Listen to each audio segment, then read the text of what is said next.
Noong unang panahon, sa isang nayon, may isang babae na nakakita ng tatlong matatandang lalaki na nakaupo sa labas ng kanyang bahay. Matagal na silang nakaupo roon. Lumabas ang babae at sinabi, "Hindi ko kayo kilala, pero napansin kong matagal na kayong nakaupo rito. Marahil kayo ay nagugutom na. Halina kayo at kumain muna sa loob ng bahay." Tinanong siya ng isa sa kanila, "Nasa bahay ba ang lalaking may-ari ng tahanan?" Sumagot ang babae, "Wala po." "Kung ganoon, hindi kami maaaring pumasok," sabi ng matatanda. Bumalik ang babae sa loob ng bahay. Nang dumating ang kanyang asawa kinagabihan, ikinuwento niya ang tungkol sa tatlong matatandang lalaki at ang nangyari. Sinabi ng kanyang asawa, "Bumalik ka roon at anyayahan mo silang pumasok at kumain." Lumabas muli ang babae at sinabi, "Nasa bahay na po ang aking asawa.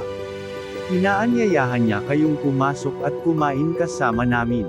Sumagot ang matatanda, "Hindi kami pumapasok sa isang bahay ng sabay-sabay."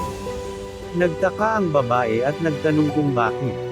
Ipinaliwanag ng isa sa matatandang lalaki, sabay turo sa kanyang kasama, ang pangalan niya ay Wealth. Kung siya ang papasok sa inyong bahay, ang inyong tahanan ay mapupuno ng kayamanan. Itinuro naman niya ang isa pa at sinabi, siya naman ay success.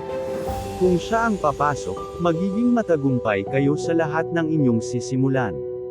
Pagkatapos, ipinakilala niya ang kanyang sarili, "Ako naman ay Love.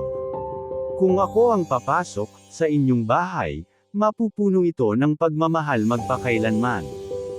Sinabihan niya ang babae na bumalik sa loob at pag-usapan nila ng kanyang asawa kung sino ang nais nilang papasukin sa kanilang tahanan.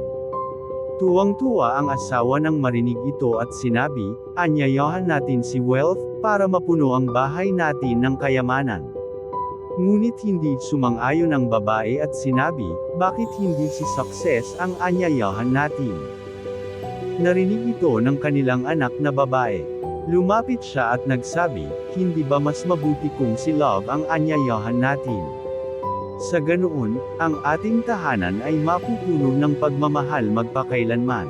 Nagkasundo ang mag-asawa. Lumabas muli ang babae at sinabi, "Sino po sa inyo ang Love? Siya po ang aming inaanyayahan na maging panauhin sa aming bahay."